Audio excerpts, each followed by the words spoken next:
너는 정금으로 그것을 싸되 그 안팎을 싸고 윗가로 돌아가며 금태를 두르고 있습니다.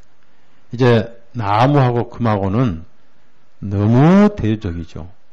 돌과 금이 아니라 나무와 금이다 그 말이에요. 나무는 우선 항상 타버릴 것을 상징하죠.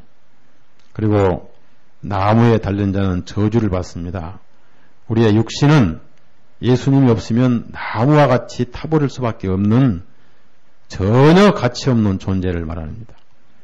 그러한 예수님 육신에 언제 금이 입혀졌느냐? 이 정금이란 것은 오염이 없는, 흠이 없는 완벽한 금을 정금이라 맑을 정자 깨끗한 금이다 그 말. 예수님은 참 하나님이시죠. 그럼 언제 이 나무에 정금이 입혀졌느냐?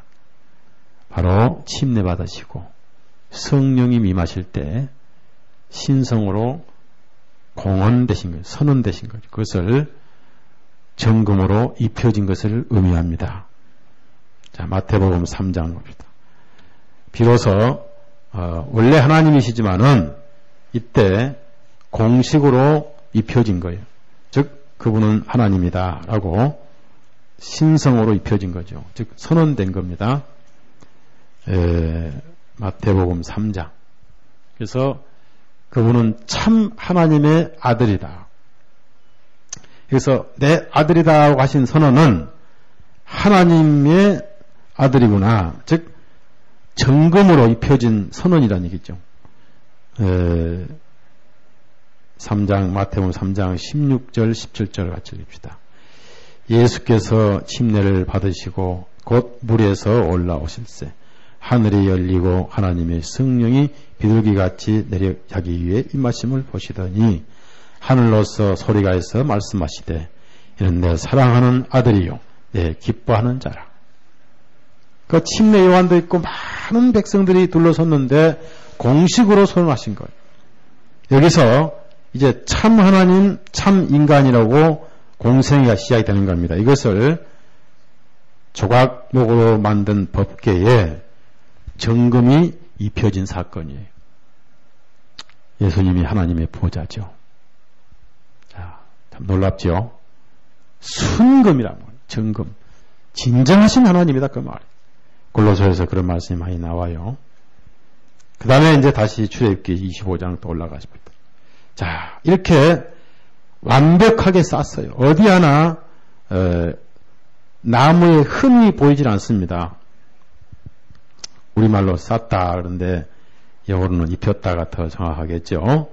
그래서 11절 보니까 너는 정금으로 그것을 싸되 입히되 안과 박을 참 입혔어요. 근데 여기서 밑에는 입혔다 이런 것은 제가 알기로는 안과 박이니까 밑에까지도 다 쌓지 않겠는가. 나무의 틈이 보이지 않지 않겠는가. 그래서 안에는 나무요 겉에는 금이었죠. 순금으로 보였겠죠. 완벽하게 입혀진 궤 바로 참 하나님으로 선언되신 예수님이었다 그 말. 그럼 그분은 그냥 하나님이시냐? 나무와 금은 대조라고 그랬죠. 참 하나님, 참 인간이신 예수님인데 11절 마지막 보면은 윗가로 돌아가며 윗가는 추가된 말씀인데 돌아가며 금태를 두르고 참 중요한 말씀입니다. 우리가 열차 기관사라든지 조종사라든지 또 마드로스 보면은 오래된 사람일수록 금태가 있죠. 여기에 금태 쫄병은 금태가 하나, 좀 중간은 2개, 고참은 4개씩. 오래 금태는 뭡니까? 명예를 말하는 거예요. 여기서 금태는 뭐냐? 왕관을 의미합니다. 왕관. 예수님은 참 하나님으로서 선언되실 뿐 아니라 그분은 왕 중의 왕이셨죠. 즉 감추어진 왕이었습니다. 놀라운 말씀입니다. 요한복음 1장. 그래서 성령님으로 눈으로 볼 때만 그분이 왕이시고 이스라엘 사람들이 볼 때는 아주 이름도 없는 나사렛 촌사람이고 또 바리새인들이 볼 때는 나사렛 이단이었죠. 그러나 우리는 그분이 우리 마음의 왕이시죠. 왕. 금태를 두르고 이것이 왕관을 의미해요. 왕관. 항상 그 태는 왕관을 의미합니다. 49절. 그러니까 육신으로 보실 때는 나사렛에서 무슨 선한 것이 나오겠느냐 하지만은 영으로 보실 때는 그분은 하나님이시고 하나님의 아들이시며 동시에 만왕의 왕이었습니다. 49절 읽습니다. 나다나엘이 대답하되 라삐여 당신은 하나님의 아들이시요 당신은 이스라엘의 임금이로서. 이게 킹제임스는 더 킹, 왕이에요. 왕. 이런 왕을 우리는 지금까지 우리의 왕을 홀대했죠. 인간들이. 잊혀진 예수님이었죠. 그러나 분명히 그분은 왕이십니다. 그래서 금태를 두르고 계실 뿐 아니라 나중에 부활하셔서 우리의 대제장으로 계시는 향단에도 역시 금태가 둘러 있어요. 금태는 항상 왕관을 의미한다. 또 견대 에봇에도 금태가 있는데 출애굽기 30장 찾아봅시다. 30장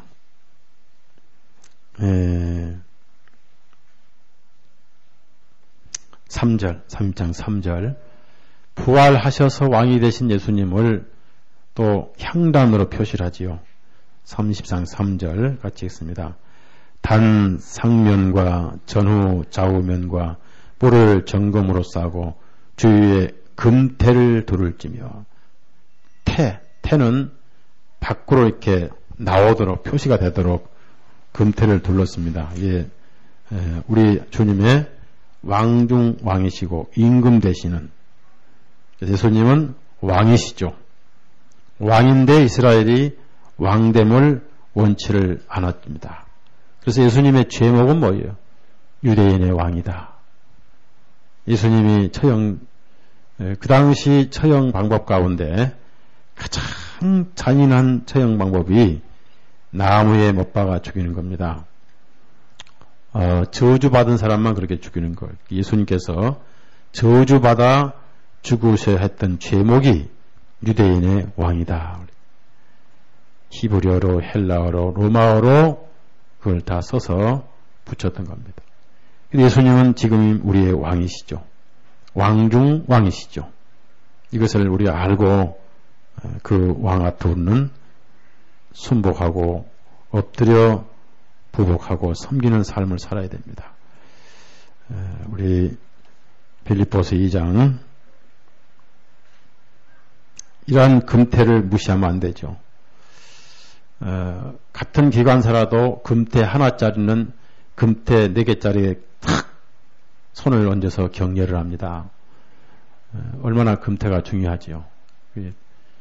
그 금태가 많을수록 명예의 명예. 빌립보서 2장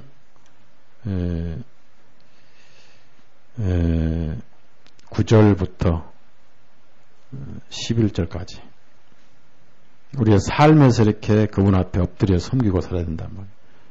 이러므로 하나님이 그를 지극히 높여 모든 이름 위에 뛰어난 이름을 주사 하늘에 있는 자들과 땅에 있는 자들과 땅 아래에 있는 자들로 모든 무릎을 예수 이름에 꿇게 하시고 모든 입으로 예수 그리스도를 주라 시인하여 하나님 아버지께 영광을 돌리게 하셨느니라. 현재 그렇다. 현재. 그래서 이렇게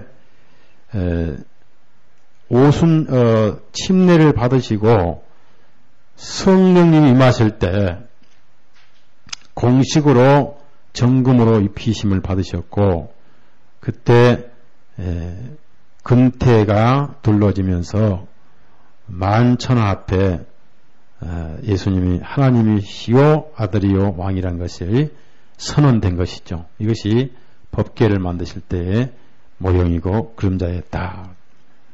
그 다음에 다시 출애굽기 25장 우리가 하나하나 뜯어서 살피는 거예요. 예수님을 창세기에서 12절 이제 보면은 그럼 여기에 이제 이렇게 만든 다음에 추가로 금고리 넷을 부어 만들어 그랬습니다. 금고리. 그러니까 이거는 나무로 하지 않고 그냥 고리를 4개를 이제 부어서 만들었습니다. 예, 그러면서 그 괴 4발에 달되 위에가 아니라 밑에다 달되 밑에 달되 그래서 4발에 달되 그랬습니다. 우리가 세상을 생각하면은 넷은 항상 세상을 상징해요. 그렇죠? 자, 해상 방향이 몇 군데 있죠? 예? 뉴스가 왜 생겼어요? 뉴스가 노드, 이스트, 사우스, 웨스트가 뉴스 아니겠어요? 동서남북 뉴스. 그래서 앞에다가 굿을 넣으면 굿 뉴스 복음이 되는 거예요. 가스펠이 가스펠 하나님의 양피지란 뜻입니다. 가스펠. 그래서 나온 거예요. 가스펠이. 그러니까 굿 뉴스는 원래 성경에 나온 거예요. 그런데 요즘에 굿 뉴스가 나와요. 텔레비, 라디오, 신문에서 이블 뉴스가 나와요. 악 뉴스가 나오죠. 오늘 또 보니까 맨날 싸움질하고 난리더라고. 성경에서 나온 게 뉴스란 말 나온 거예요. 사우스, 이스트, 노드, 이스트, 사우스, 웨스트, 사우스. 그러니까 넷은 뭐냐면요. 세상을 의미하고 예수님이 세상에 오셨다 그 말이에요. 근데 왜 발이 필요합니까? 이 발은 땅에서 걸어 다니실 때만 필요해요. 예수님은 지금 걸어 다니신 분이 아니죠. 하늘에 앉아 계시죠. 그래서 예수님이 땅에 계실 때 사건이죠. 땅에 계실 때. 그래서 땅에 계실 때는 땅은 영원한 정착지가 아니잖아요. 우리는 지금 나그네 길을 가고 있잖아요. 그래서 이동을 하기 때문에 항상 이동을 할 수 있도록 4고리를 만들어서 발 밑에 달되 채를 끼워서 메고 다닌다고 말이에요. 땅에는 결코 안식할 곳이 없다. 하늘에 가야만이 정착을 한다고 말이에요. 그래서 우리가 땅에 있는 동안은 쉴 곳이 없죠. 예수님은 세상은 내 나라가 아니다. 그래서 나중에 하신 말씀이 있어요. 유명한 말씀이. 인자는 뭐 얻을 곳이 없다고요? 예? 머리 들 곳이 없다. 그래서 임시로 머리 들 곳이 교회죠. 교회. 머리란 것은 쉴 곳을 말하는 거예요. 마음을 눕히고 쉴 곳을 말하는 거예요. 교회가 예수님 쉴 곳인데 이스라엘 땅에는 쉴 곳이 없었어요. 인자는 머리 들 곳이 없도다. 그러면서 이 세상은 우리의 고향이 아니죠. 예수님은 내 나라는 여기에 있지 않다. 그리고 아브라함은 나그네처럼 늘 이동을 하고 나그네 생활을 해야 되기 때문에 장막에 살았다고 그랬고 세상은 나그네고 하늘은 성으로 비유를 했어요. 자, 히브리서 11장 봅시다. 우리가 이렇게 사는 것. 그래서 네 상자, 네 방향, 동서남북 세상, 그리고 네 고리, 양쪽 어깨에 그것을 메고 다녔다 그 말이에요. 채를 2개 만들었는데 고리는 넷인데 메고 갈 때는 두 채를 맸다. 옛날 여러분이 시골에 그 상여 매신 거 아세요? 상여? 아니면 이제 옛날 시골에 결혼할 때 신랑이 신부 메고 가신 거 보셨죠? 이렇게 옛날에 가마 딱 가마 연상하면 돼요. 가마. 예, 근데 가마는 고리 없이 아예 그냥 이렇게 가마는 고리에 있는 게 아니라 아예 붙어 있잖아요. 매는 게 가마 아세요? 보셨어요? 예, 이해가. 그러면 왜 가마는 붙어 있냐면은